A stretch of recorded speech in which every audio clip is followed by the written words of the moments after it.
I am a black filmmaker, that's beyond my control. I walk down the street and very clearly I am a black man.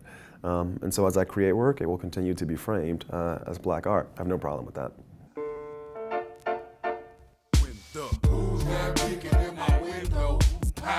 Alle ogen op het filmfestival van Rotterdam waren gericht op de Amerikaanse regisseur Berry Jenkins, wiens Moonlight genomineerd is voor 8 Oscars. Moonlight is een prachtig drama over een zwarte jongen uit een probleemwijk die niet alleen te maken heeft met zijn verslaafde moeder, maar ook met het feit dat hij gay is. Congratulations on bagging 8 Oscar nominations for Moonlight. Thank you very much. Did you, while making it, know you were onto something special? No, not in the process of making it. Filmmaking is such a stop and start kind of process. I think if you ever feel like you're doing anything special in that environment, you're probably not in the present. So no, I didn't. And were you surprised, in a way? It's been such a process from the first screening of the film at Telluride to this moment. I don't know if surprise is the right word, but I've been amazed at the response of audiences, especially as far away from home as I am right now. Where's you, Sharon? For a long time, try not to remember.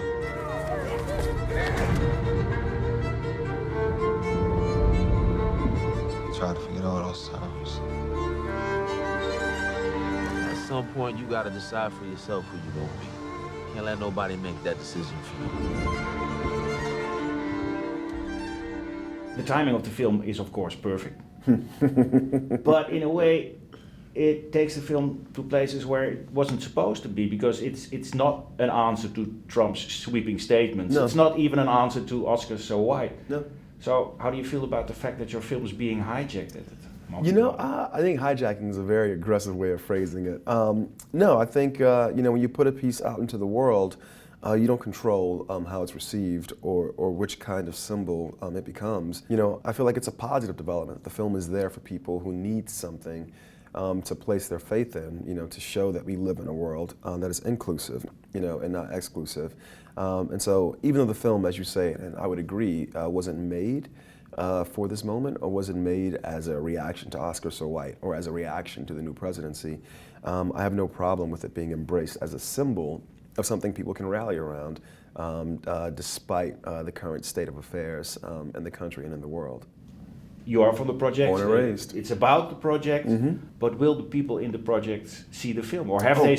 Oh, they have, absolutely. Yeah? Yeah. Cool. It's amazing. One of the really beautiful things about this award season is that you watch this film and you assume this character is not going to grow up, and win a Golden Globe. This character is not going to grow up and get nominated for 8 Academy Awards. But I think people see, as you said, myself and the playwright, we are from this place. This character is from that place, and yet here we are. I'm in Rotterdam talking to you, and we've been nominated for 8 Academy Awards. So maybe it's not impossible for a kid who grows up in these conditions to arrive at a place like this. And people back home take hope in that, for sure. And they've rallied around the film. So, Sharon.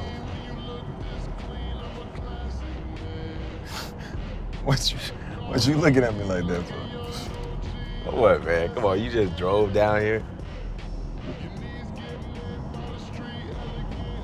Yeah. Like you was just on one, and you hit the highway.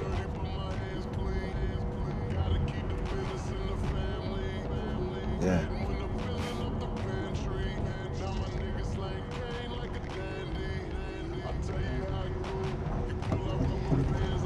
So where you gonna stay tonight, man?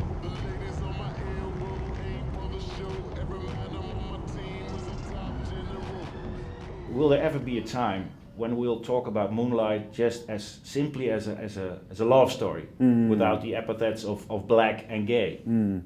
I'm not sure, man. Before this past election, maybe I would have said, certainly. But I think, that there's a need now to sort of rally around these stories where people at the margins are brought into the center. And I think there's nothing wrong with acknowledging that there are people who have been forced to operate at the margins. I am a black filmmaker. That's beyond my control. I walk down the street and very clearly I am a black man. And so as I create work, it will continue to be framed as black art. I have no problem with that. So we'll probably never get to a stage where it's... Man, you're so aggressive. No, you know, I'm not sure. No, you know what? I'm sure we will. I'm a glass half full person. I think at some point we will, and we will get through the next 4 years for sure. All right. Water for me, and a little gin for you.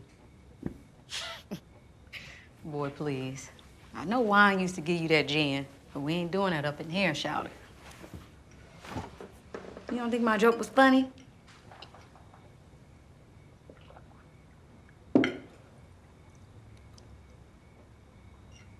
What's wrong? Nothing. I'm good. No. I done seen good, and you ain't it. And stop putting your head down in my house. You know my rule. It's all love and all pride in this house. You feel me?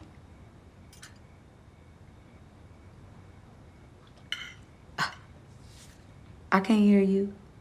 Do you feel me? Yeah, Okay. I feel you. You wrote the screenplay based on a play that wasn't even performed yet. Yeah. How did you make it your own? You know, there was so much about my life and the playwright Terrell McCraney's life that were very similar that it wasn't even a process of making it my own in a certain way. When it came to me, the question I asked was, you know, how does this guy know the things he knows? Because our lives were so similar. And what in his story touched you the most? Because you're not gay. No, I'm not. But you know what? I think that's only one aspect of Chiron's journey in this film. Everything else I could relate to. We grew up in the same neighborhood, went to some of the same schools, and both our moms went through the struggle with addiction that you see depicted by Naomi Harris in the film. What happened, Chiron? Why you didn't come home like you're supposed to? Huh? And who is you? Nobody. I found him yesterday. Found him in a hole on 15. Yeah, that one. Some boys chased him in the cut. He's scared more than anything.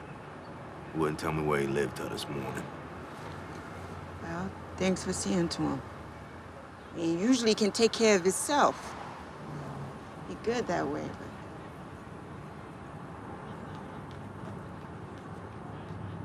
Little man.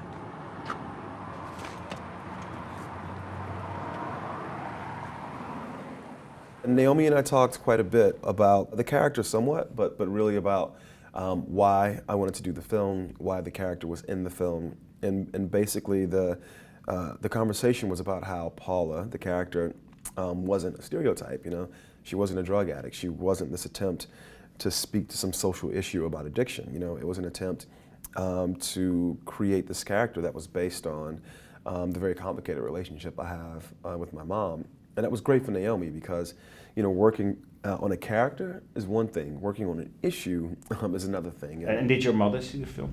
No, she still hasn't watched it. I'm sure she'll watch it at some point. You know, the great thing with all this award stuff that's going on is, you know, Miami's a medium-sized film market, so the movie was in theaters there for about 2 months, went away.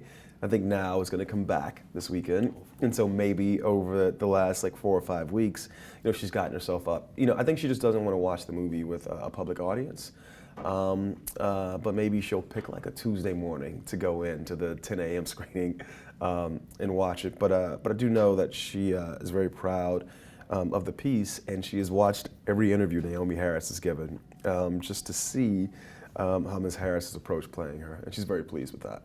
But you didn't take your mother to see the film? No. There was a screening we set up before the movie debuted, and she decided she didn't want to see the film at that time. So, you know, there's no rush for her to see the piece. You know, she gave me her blessing to make it, but I think watching someone portray you on screen, you know, and allowing someone to portray you on screen are two totally different things.